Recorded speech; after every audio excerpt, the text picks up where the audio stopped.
Unless anyone has any urgent announcements, we'll get started. Want to welcome everyone to the dialogue today. We have a very special speaker. We try and have a special speaker every week, including some of you who've been here.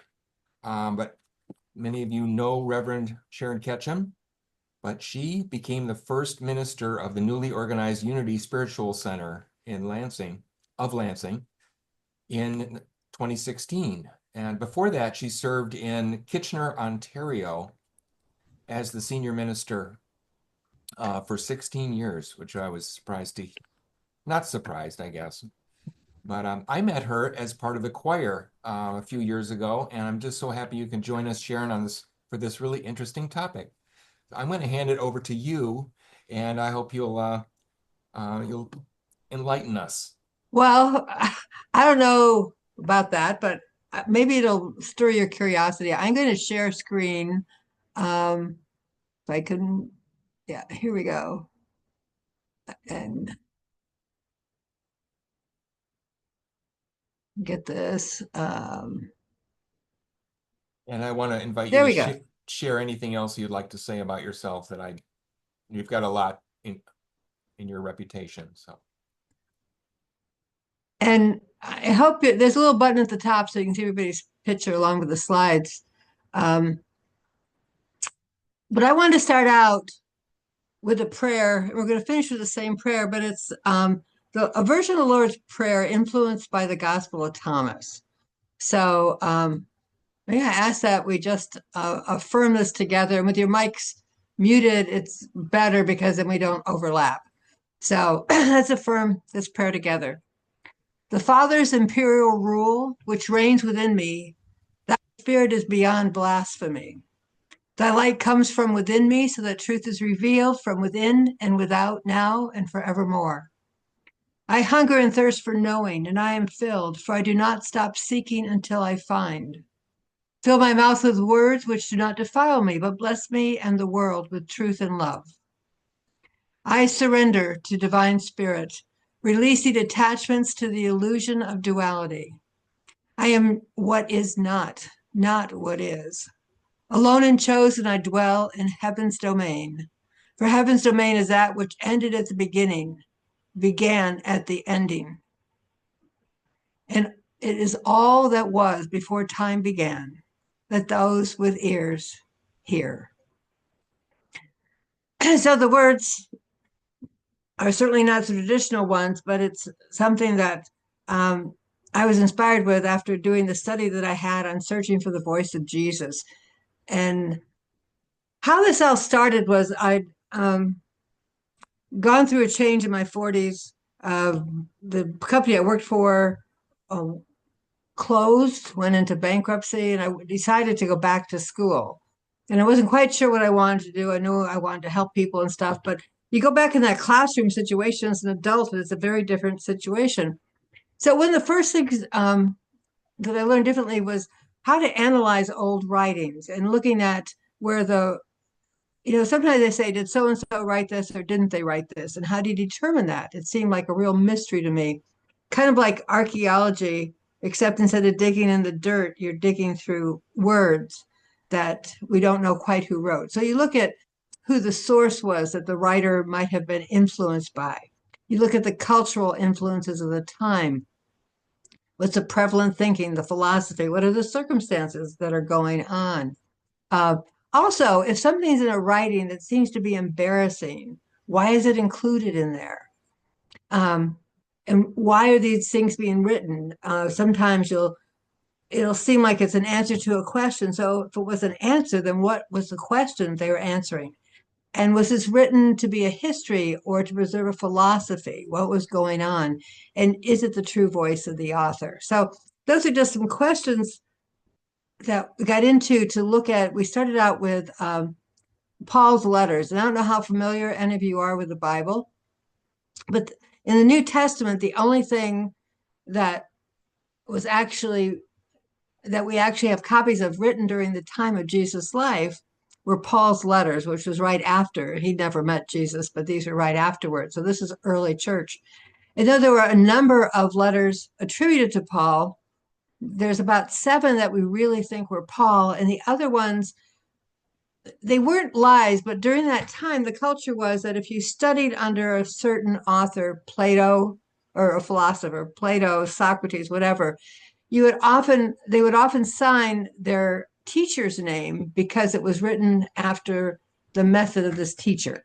So they're kind of paying tribute to their teacher. We'd call it, a forgery, but that's so this was it was really an honoring thing. But over the years, we said these are Paul's words, and they weren't really. So when I was studying it, I got to the point, I read enough of Paul's letters enough times that I could actually hear his voice.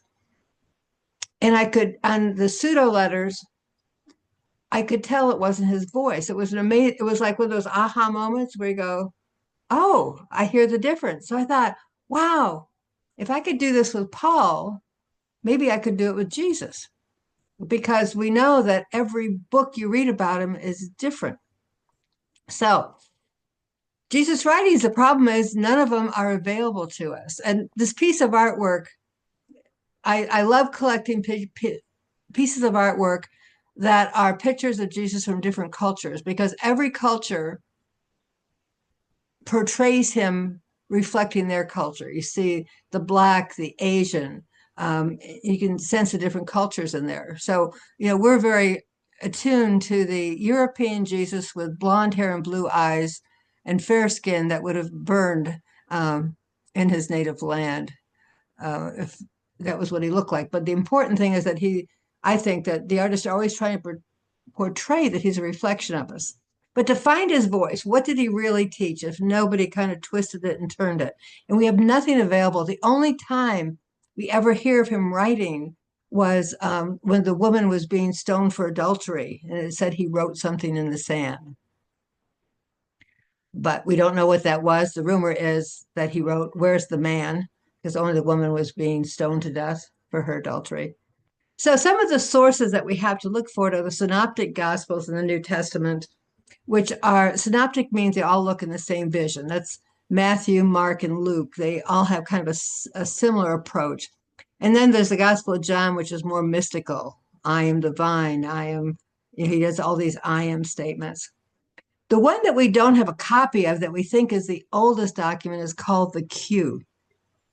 And we only kind of know of it because if different writers in different parts of the country say the same thing, they must have, and the words sometimes are exactly the same, they must have been looking off of a source document.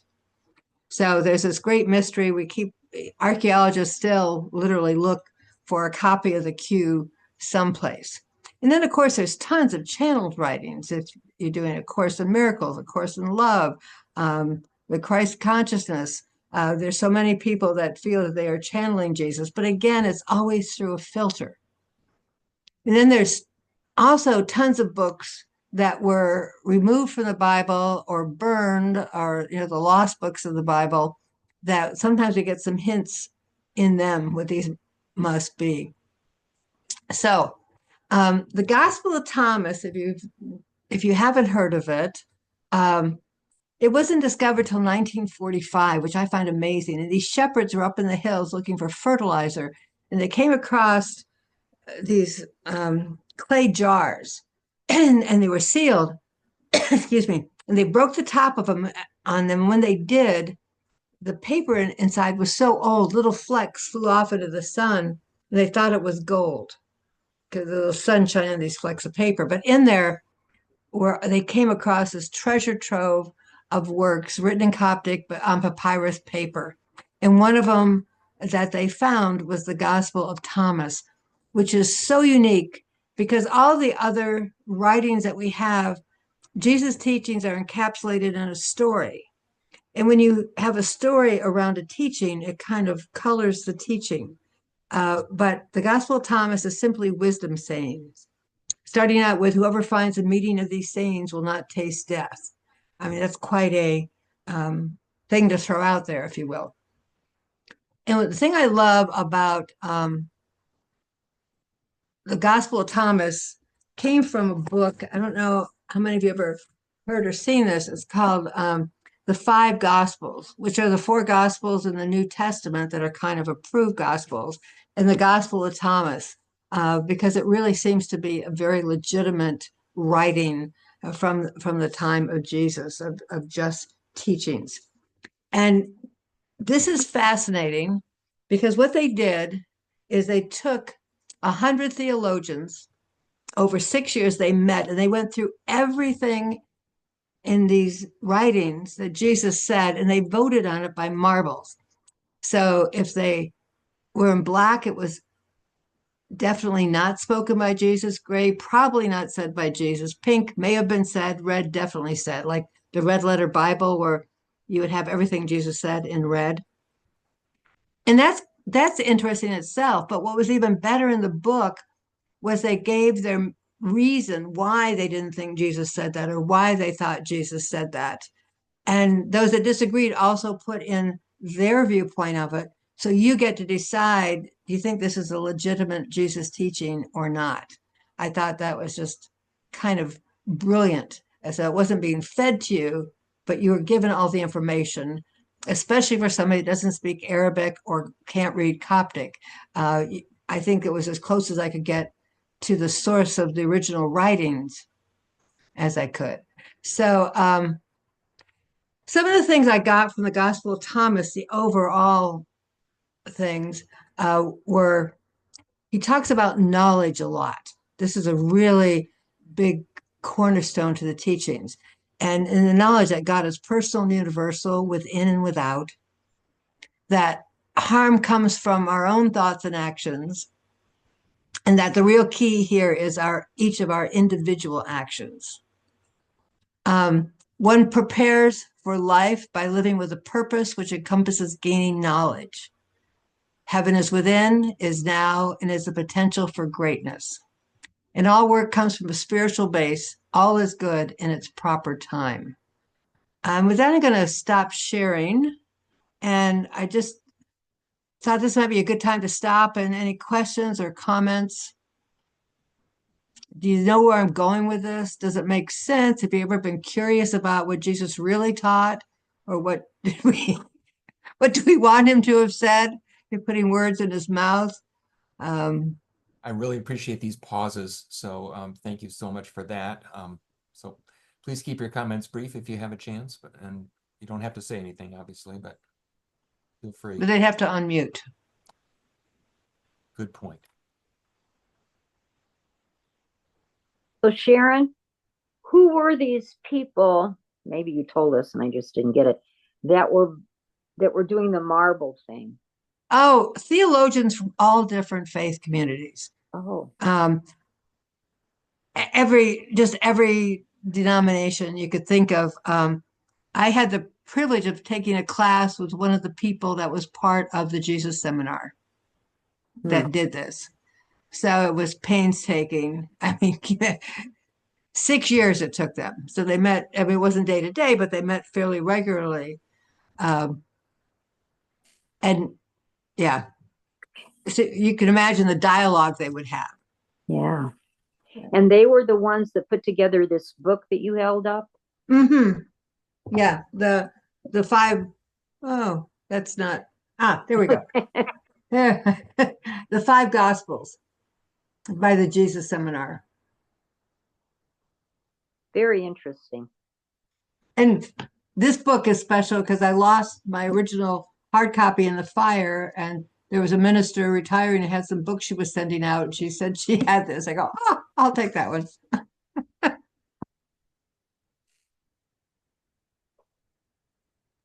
I'll take the background blur off in case I hold something up again. Well, thank you for that refreshing pause. Okay. Then Oh, we'll, I want to yeah. one more thing. I was raised a Christian, not really fundamentalist Christian, but I went to Bible school and Sunday school, and I know the Gospels, and I know a lot of the New Testament. Does Thomas preach as the others do about salvation, about accepting Jesus, and you're not going to heaven unless you do? He doesn't. No. Okay. And that's probably one of the reasons why the church, like in around 400, there's a Council of Nicaea who voted what books would be in the Bible. Mm-hmm. And because Thomas talks so much about it's your personal responsibility to know God, it doesn't create a need for church and for salvation Mm-hmm. or for hell. Um, there's nothing in there about there. So I suspect that council felt it was a very dangerous book for the life of the church. You know who talked about when I first heard about the Council of Nicaea was Shirley MacLaine in one of her books. Yes. She mentioned them, that they got together and they all decided what books were going to go in the Bible and what books weren't. And I'm thinking, well, how do we know that they made the right choice? Well, that's probably why these writings were hid in these containers to protect them because they were burning everything. Talk about book burning. And can you imagine these shepherds, uneducated, finding these pots, and when that first broke open, these flecks going to the sun, and they think this is gold flying up there. So they took it home and they had no idea what they had found. And they actually used some of the papyrus paper to start their home fire. Ah. I know. And I just know the Q document was in there. This unfound source document that is probably the earliest writings that exist any place. Make a great movie. Can I ask you a question around that? Yeah. What language were they looking in? Well, the ones that they found was in Coptic. So these were copies. These were not original. These were probably written between 200 and 400. And how did they come to decide that was the language that God was sending them? Oh. My question really is, there's a position of Jesus speaking a particular language, but now it's being written about in other languages. And I'm a communications person, and the words, I did some studying with Michael Rice, and he was talking a lot about how the language was really dictating what people were thinking about Jesus, because the language of their language. And and it's topped it off for me. I don't know if you've seen it or not, but Fox News has determined that Jesus was a skin shade. He was not black or brown or anything else. He was white. Of course. Yeah. Because it's a white culture saying that. Right. That's why I said I love those pictures where they show the Asian and the black and yeah. Well, each culture would write it to the language so that people could understand it. So they're not saying this is from God. The unique part about the Gospel of Thomas is it's only wisdom sayings. Everything else has a story around it. And the stories, like in Matthew, he was Jewish. You see a lot of Jewish influences into what he's talking about. Luke was probably Gentile. And so he's often called the healing gospel. He talks more about nature and healing stuff. And Mark was the earliest gospel, the closest. And do you know that gospel ends at an empty tomb? There is no resurrection in it. So the resurrection didn't come till it got further from the incidents. It was a much later happening that people added in, probably because the culture, they're under Roman rule that had these gods that are always coming back from the dead. So that's why doing this critical analysis, you see why the stories were put in, not to trick us or to lie about history, but to give you a feeling. If you've done The Power of the Myth with Joseph Campbell, understanding myths not as fairy tales, but as how do you tell a truth that's bigger than words? You tell a story that might cause the emotions to kind of churn up within you. So yeah, I agree. The language differs. And as long as we're on this topic. In the letters of Paul, when these were being recopied, you know the whole thing about women shouldn't speak in church, they should just listen to the man. That is put right in the middle of a sentence. So whoever was copying this inserted those words right in the middle of a sentence, and then after that little insert, this sentence here continues down there. And the church is still saying, women can't be priests because Paul said so. So as you're going through this, and that's why they had a vote. He probably said it. He might have said it. Probably didn't say it. Definitely didn't say this, because there would be people that would go back to. We don't have any original copies. Like the earliest copies of anything are like 3rd century, and many times they're just little fragments. And they try to fit in with the other one, so it's still a guessing game. Are any of you, are you familiar with Dungeons and Dragons? There's a 12-sided die in Dungeons and Dragons.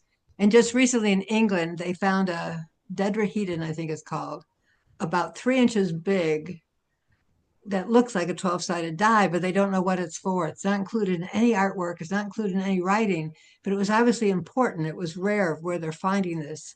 People might be buried with it and they can't figure out what it is. So, it's the same way we just try to keep putting the pieces together and trying to discern what the teachings are.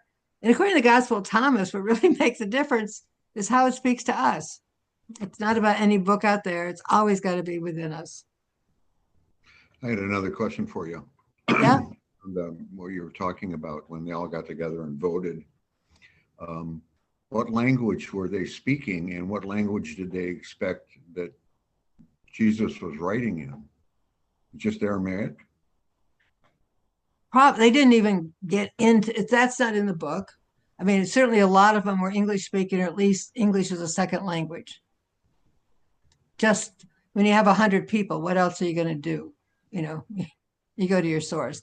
But I mean, these were all critical thinkers in looking at this. Theology doesn't come into it as much as you can stop it. I mean, we are who we are. Thinking has been molded and influenced by a lot of things in our life.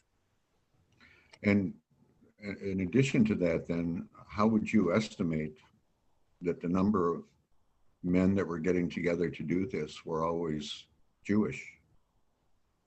Oh, they weren't. Yeah, that's what I'm thinking. Oh, no, but it doesn't matter because theology isn't trying to go into this. But they did know quite a bit about the Jewish culture. So it wouldn't be, and even that we're guessing. There's a lot of implications that Jesus and the disciples were what we would call today a terrorist group. The fact that Peter in the Garden of Gethsemane had a knife on him to cut off a soldier's ear. See, that's one of those things they wouldn't have included because that's an embarrassing statement. Has this guy teaching about peace and one of his guys having a sword, right? So when something like that's included, it was so well known that they could not include it, that this was Jesus losing his temper. If that wasn't so well known about him as a teacher, it wouldn't have been included in the stories.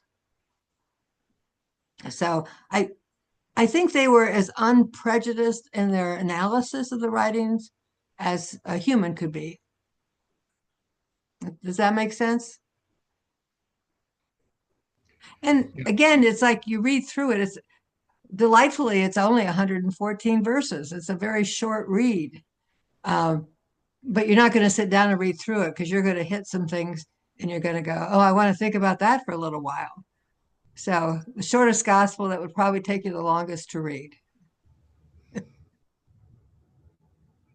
Yeah, well, one of the things that, that I end up teaching in communications for most of my life is helping the student or the individual understand that meanings are in people. They're not in words. And so when you attach a word to a feeling, there's a gap there because necessarily your feeling may not really be a feeling. labeled it appealing.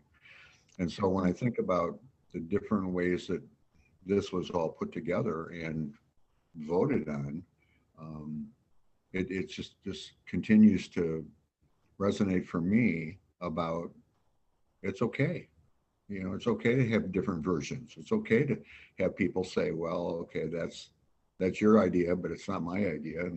But it's when you look at history, it's about the wars Yeah. around Jesus and what's written about him. And Sharon? so, Uh-huh. yeah, I just want to finish up on that. Is that the reason I like this book so much is because they gave both viewpoints. If it came out mainly Black, it told why people voted yes and why people didn't vote Black on it. So it gave you, it wasn't a one-sided overview of this. It was a multi-sided for all the Gospels, not just Thomas. Mhm. Yeah.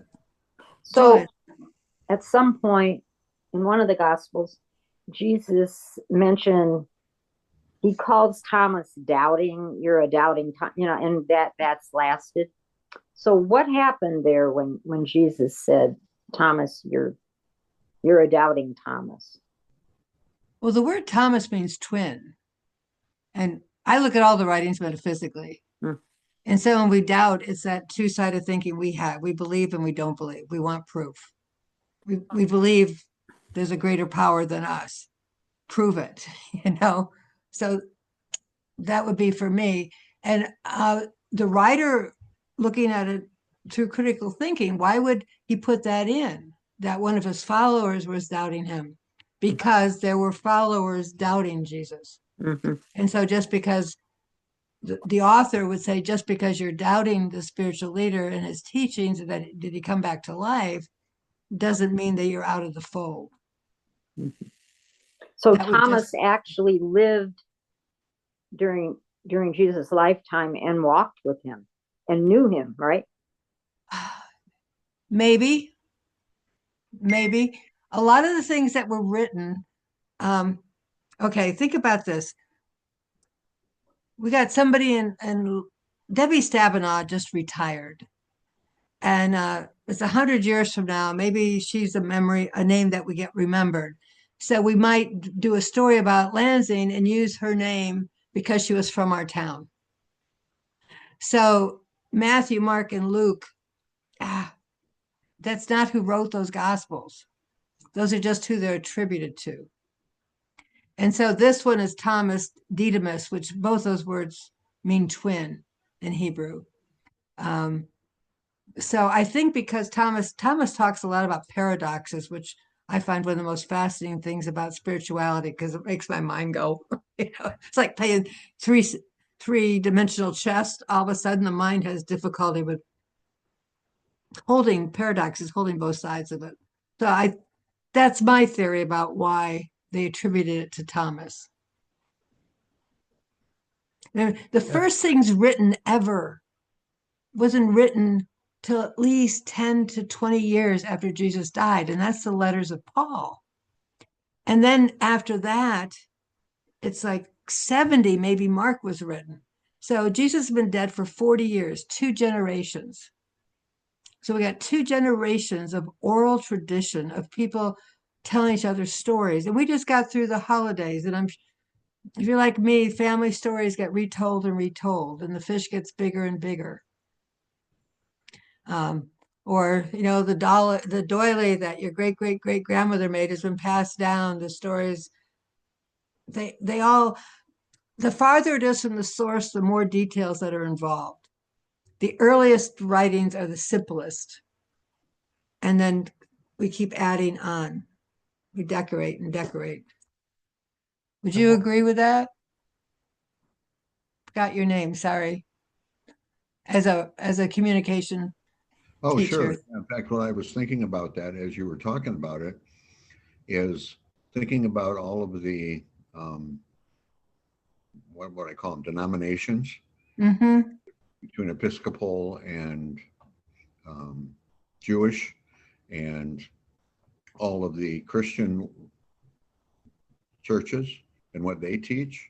And so when we were in the class to become ministers, Mary took us around to several of the churches in Lansing and sat and did a service. And it was just amazing to me that, you know, each one of those services had a specific direction that they were asking people to go on so that they can follow and preserve and, you know, make God happy, I guess. Yeah. But even that, I mean, I got a book out of Barnes and Noble years ago, and I showed it at Unity, and I showed it at Fellowship, and I've showed it in Jackson, and it shows a history of all of the different denominations that have been on the planet. And what we're talking about now is a bunch of men sat down and said, "Well, this is what happened," and yeah, so it's. I think I've come full circle now and say that whatever somebody believes is what they believe is what they believe. It's where they understand it. Exactly. And it's a language that speaks to them. Right. Like Exactly. Catholicism appeals to a lot of people that really love ritual. Right. Ritual works for them. That's their love language, if you will. So I think that's an easier way. Maybe each person's love language when it comes to spirit. It's not that we're different. We're just speaking different words.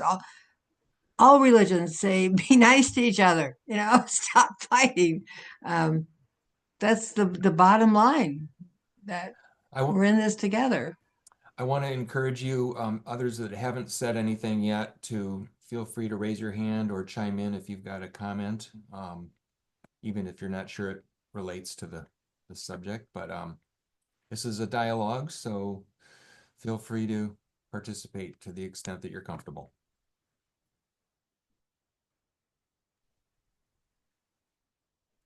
And being silent is also fine, but. And I can go on to a couple more slides of. Sounds good. Sounds good. Okay. Yeah, technologically, I'm not real smooth on this.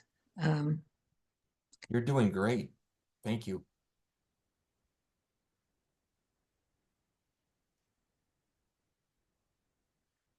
While you're queuing up, technologically, this seems like it would be a great movie. Yeah. Okay, well, we did knowledge. Oh, I could see these shepherds finding this thing, and I can see right at the end as they're putting the Q document into the fire, the last remaining copy of this on Earth. So the paradoxes. In his teachings, he talks in the Gospel of Thomas, wisdom saying, life is a paradox. We're all one, yet we are each alone. We exist in the duality of physical and spiritual. I mean, these are all things that we talk about. And even my interpretation of these wisdom sayings are so colored by new thought thinking. We are individual in nature, yet at the same time, universal in nature. So we're individual and universal at the same time. That knowledge, capital N knowledge, is pertinent to the individual, but it is also universally pertinent. That whole idea that we each need to do our work, but also there's a responsibility that we're doing it en masse. One consciousness is what I would say. All those who have will receive more, and those who want will lose all. And and that's one of the Beatitudes. Too kind of implies that once we start knowing, it's like the walls break down and we know more. But if we can't see past that initial whatever belief it is we hold, it won't stand up. Eventually we'll start questioning it. People with blind faith that don't have an understanding faith, at some point it's going to reach that stressor that you can't sustain it anymore. So once we start on the path and we start acknowledging, receive more, and those that don't have that will lose it. And then on the idea of spirit, in the Thomas sayings that God is a trinity of beingness with spirit being supreme, that God exists as a source, The presence of force of spirit is represented as, he uses this term imperial rule. So thinking about of those times, the empire, the imperial rule, that would be what ruled the whole world, all powerful, all knowing. And it encompasses the entire realm of world duality, the male and the female, both ends of the spectrum. So in the Thomas world, what I'm calling the Thomas world, it's a reflection of the truths as we each perceive them. Since the world and evil is a matter of individual interpretation, adherence to Jewish law is also a matter of interpretation. Jewish law is based on an idea of cause and effect. Living in a world of duality, we should give to the less fortunate to try to achieve oneness, considering this on all levels, spiritually as well as materially. So I think that might be a good place to stop. That was a lot of overall viewpoints in there. Anything, twig, anything?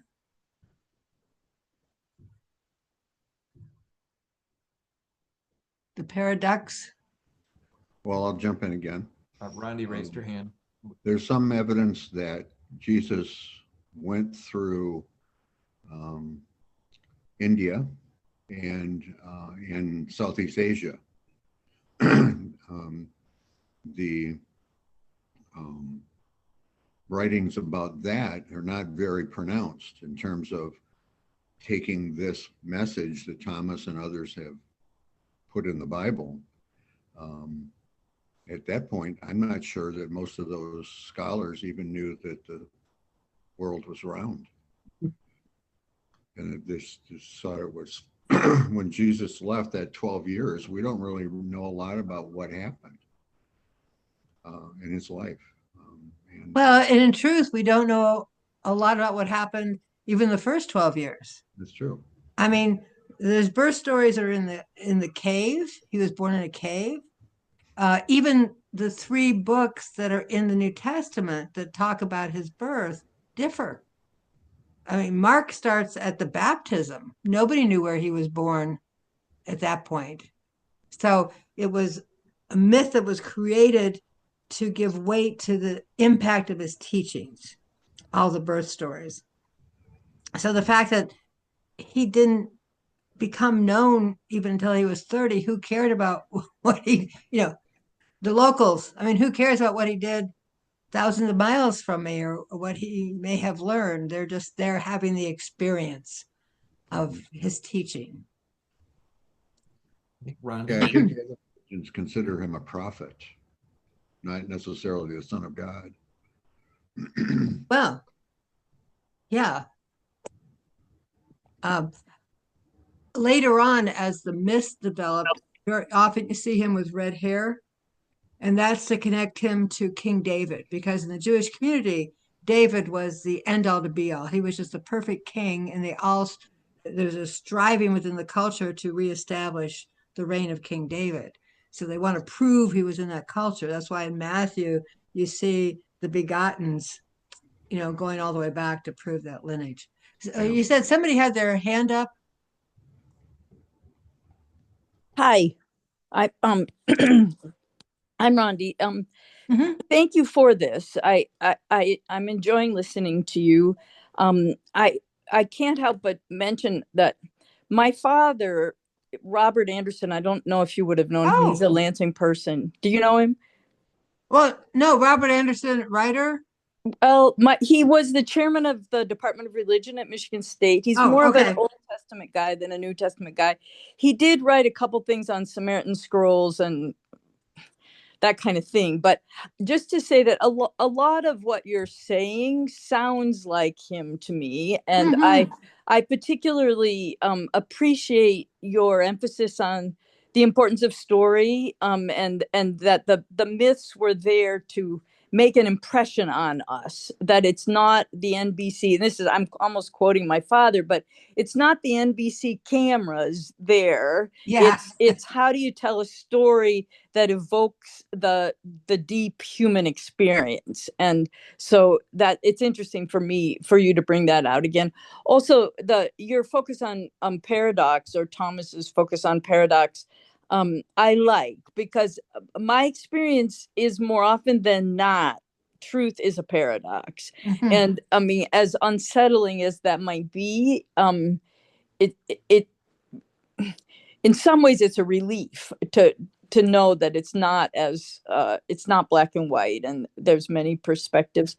Also, another thing that comes into my mind when I hear you speak is, I've lived for many, many years in non-Christian societies. Mm-hmm. And my feeling when I live in them in general is, this is all the same. You guys are exactly the same. I mean, I myself personally, I mean, I came from a Christian background, but I don't particularly identify as a Christian, although there's many things about Christianity that I appreciate. But um, when I'm with, I mean, when I'm with, even what people say, like the saying, like their statements are so the same. And so one of the things that came up for me when you were talking is, I mean, we're talking about this universality of Jesus or Christianity, or this perspective, and part of me is concerned, because my sense is that that and you use the word language, but my sense is that most people have a language where they talk about ultimate truths, and that Christianity may have some insight, but the truth is there's lots of overlap between these universal languages, and there's probably things that Christians can articulate well, and other things that maybe other groups articulate well. And it even, I mean, I never had wondered this before, but it made me wonder about comparative religion, and do we look across them? I mean, there's the obvious big ones, but actually this morning when I was jogging, I was listening to something on the Sami people, the indigenous people in Norway, and it was talking some about their beliefs in terms of animism and nature beliefs and that kind of thing. I mean, just it's intriguing to me what helps us make sense of our experiences, and find ways to be human that work. So I guess that's more of a narrative, but thank you anyway. Thank you for this. Thank you. You know, one of the things that shocked me when I learned this, it's like, oh my God, really? I mean, getting to the meat of what these holy scriptures are that were supposedly written by the hand of God, their words are perfect, yada, yada. And then I realized that all the priests were trained in this. And I was wondering, how do you bridge that gap from knowing the essence of these writings to what you're talking about on Sunday? Just there's a book, Jan Phillips, and as we were talking about Jesus, just reminded me of this poem that she wrote. And she said, what if? What if Jesus wasn't born of a virgin, but of a mother who burned with desire, who wrapped herself around her man like ivy on an oak?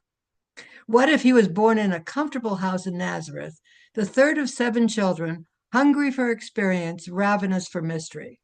What if he sailed off to Egypt and India to learn from the masters, sink his teeth into emptiness, compress the 10,000 things into a handful of parables? What if he came to earth for the same reasons we did, to smell jasmine, taste pomegranate, hear thunder, feel the thrum of love in the body? What if the whole shebang about salvation and sin and your propensity for wrongdoing was made up by people who just wanted to have power over you?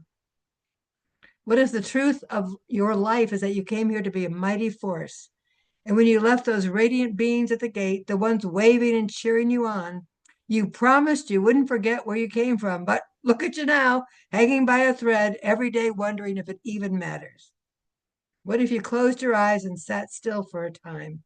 What if you remember that light is still who you are, that flickering flame inside of you, that tongue ablazing, that burning star in the sky of your mind, all light, all yours, all joyful and triumphant? Oh, holy night. And um, yeah, she's just brilliant. Great biography on her is she was a nun who kind of got asked to leave. She was always pushing the boundary. Hey, Reverend Sharon, mhm. it's Deb Plichter here. Yeah. So what's happening for me right now, as I have spent quite a lot of my lifetime searching and trying to find my truth and all of the information that's there. I have a monumental birthday coming up this month. I'm going to turn 70.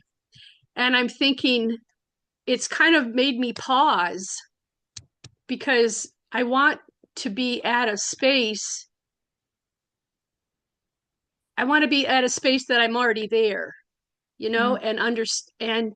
To me, I love learning new things, but there comes a point when I have to just now be restful and be at peace and be centered in my heart, and go on however many more years I have from that platform. I guess what I'm trying to work through is, do I have to keep learning more and more and more and more and putting more and more and more in, when I can go into a meditation and really connect with my source and connect with my oneness, and find truth and beauty in doing that. I love to buy new books. In fact, I just bought a new one. It's on its way. It's called um, The Resurrection of Our Soul. And anyway, I don't really know what I'm trying to say, but I love when new things come about, but I just feel like there's a point now in my journey anyway, that I just have to kind of say, okay, that's a lot, that's enough. I kind of got an understanding of what's going on here, and now I just want to work from that platform of love and light, you know? Mhm. Does that make kind of It does. so And I went what I'd offered to you is a seasoned sensational 70 something. yeah. That maybe you get to the point that you're not learning anymore, you're unlearning. And the reason you study is to see what, like those crabs that put all the decorations on their shell. In our lifetime, what have we picked up from these other books, teachers, whatever that we've learned that don't belong to us? So Yeah. it's more of unlearning and releasing so you get back to the pure teaching. Like, a lot of people would hear that. What if Jesus was born the third of 7 children, that his mother Yeah. basically was horny and that's how she got pregnant? And, I mean, so what if it was a very normal human thing? Does that upset us in any way? Well, that's actually what I related to in what you were just saying. Mm-hmm. So I've kind of come to a platform where, of course, embracing that I know I'm spirit embodied in a soul, in a body living here. But I'm doing some deep cleansing too, not only inside me, but in my home, going through my bookshelf, just like what you said, and getting rid of things that don't really are not truth to me. And I don't know if they ever were, but they're in my books. And, so I'm getting rid of some of that stuff, or anything that's holding me from the truth. And I don't mean to ramble, but I'm kind of at a crossroads here in my own personal journey. And for some reason, what you've mentioned about Thomas, I really am relating to all that. And I think that's probably some of the reasons why I'm bringing out some of my books on the Nagasaki. I can't really say that word. Gnostic. Yeah, Oh, the that stuff. Nag the Yeah, Nagamati or the I'm bringing Gnostic. out those books. I'm bringing out books that to me are drawing the truth to my heart on what I'm feeling. But anyway, could you put up a few more of those slides that you had on what the points were that you were making on what Sure. his knowledge was, so I can look at those again? I think they're so important. And we went through it so quickly. Kind of be nice to go through Yeah, and each I could, point and have us talk about it. then I realized for an hour, what do I go? But I needed to have an overview. Like Yeah. I, um,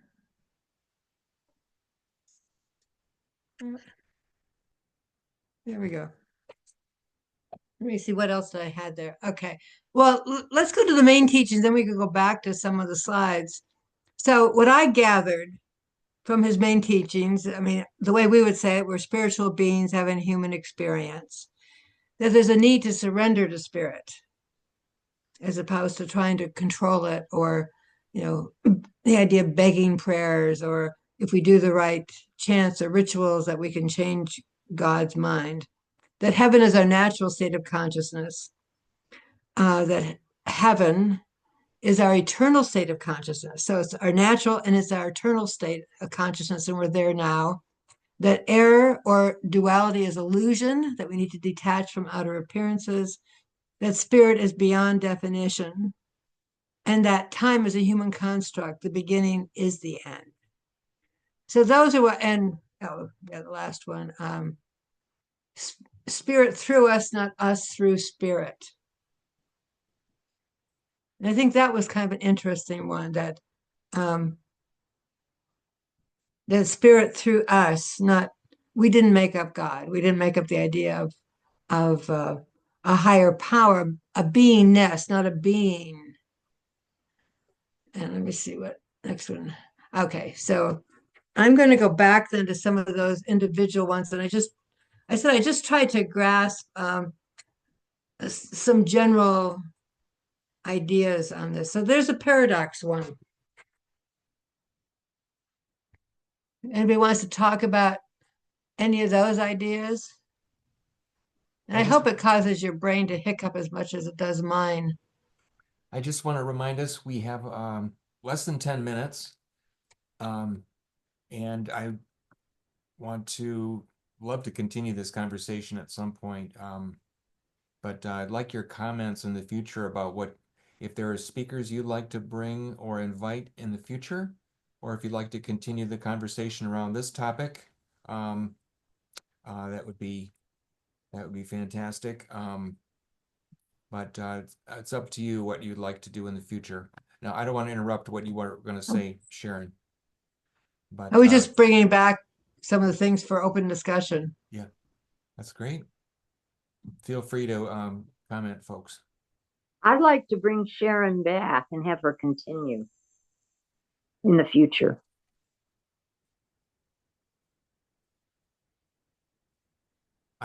I think I muted you, Sharon, by mistake. Apologies.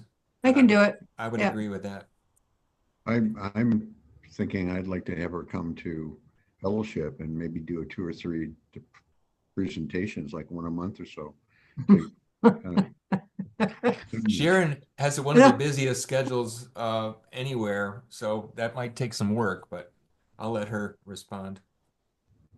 Yeah, it would have to. It's a timing. It's really a timing issue. Like, I get really excited about this stuff. I just find it's like going through this great treasure chest and all these little gems you find, and I get excited. So it's something that it wouldn't have to even be the person at the individual time on Sundays. You could have a workshop on Saturday or Sunday when you can fit that in. Sharon, maybe you want to share your website, because there's a lot of stuff that people can plug into if they're interested. Oh, unitylansing.org. Whoops, wrong one. I can chat. Nat, did you have a comment? Yeah, I think so.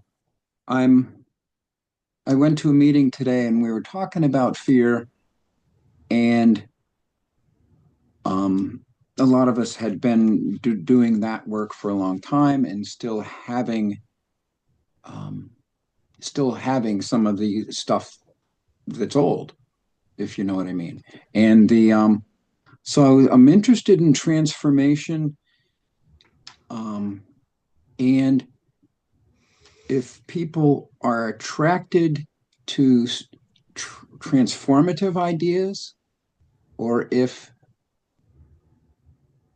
they are attracted to ideas that they already relate to, and And the question from this morning is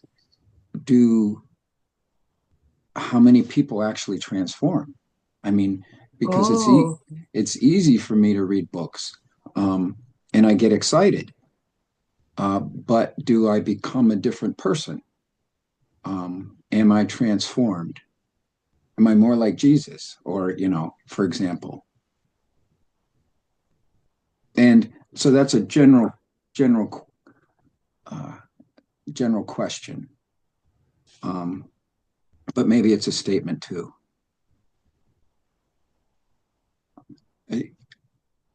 I'm suspicious about that. I like things that I identify with, but yeah, I want that, or as opposed to something where I'm willing to do the work in order to,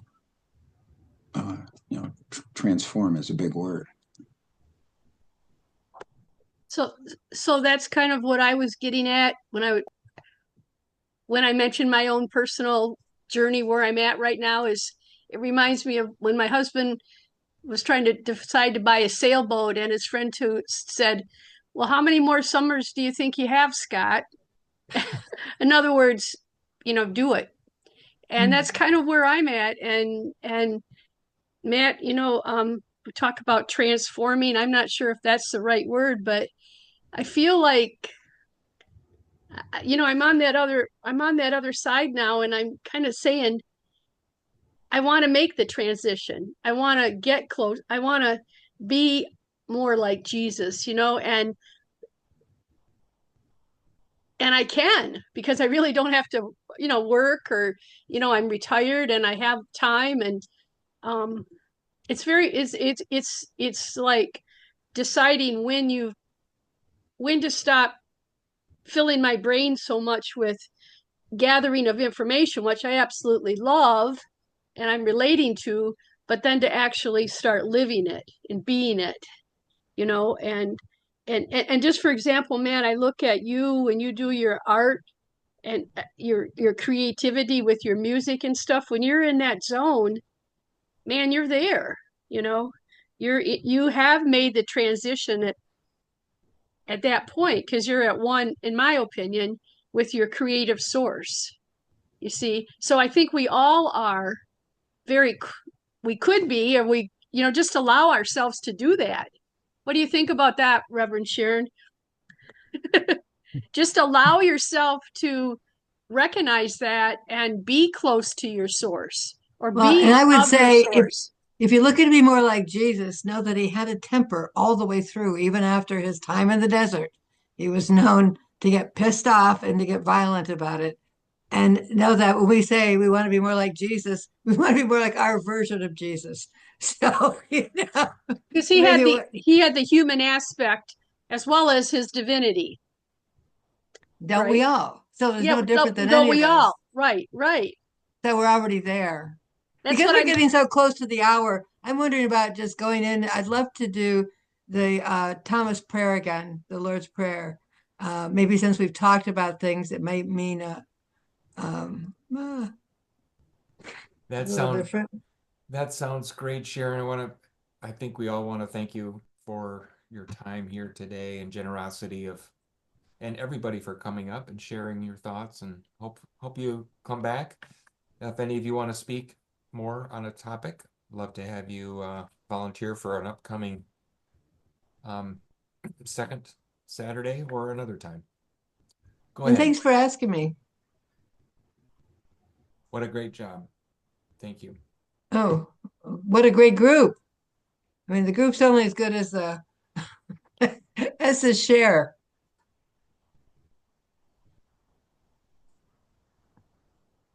Okay.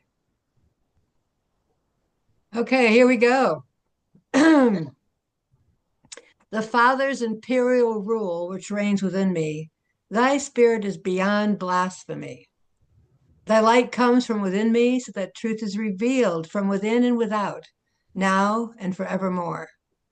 I hunger and thirst for knowing, and I am filled, for I do not stop seeking until I find. Fill my mouth with words which do not defile me, but bless me in the world with truth and love. I surrender to divine spirit, releasing attachments to the illusion of duality. I am what is not what is. Alone and chosen, I dwell in heaven's domain. For heaven's domain is that which ended at the beginning, began at the ending, and is all that was before time began. Let those with ears hear. Amen. Pleasure talking with all of you. Thank you for sharing. Thank you so much. And I'll post a recording of this to those of you who attended here and possibly on the website. Thank you, everyone. Hope to see you in a month or so, if not sooner. Okay. Bye.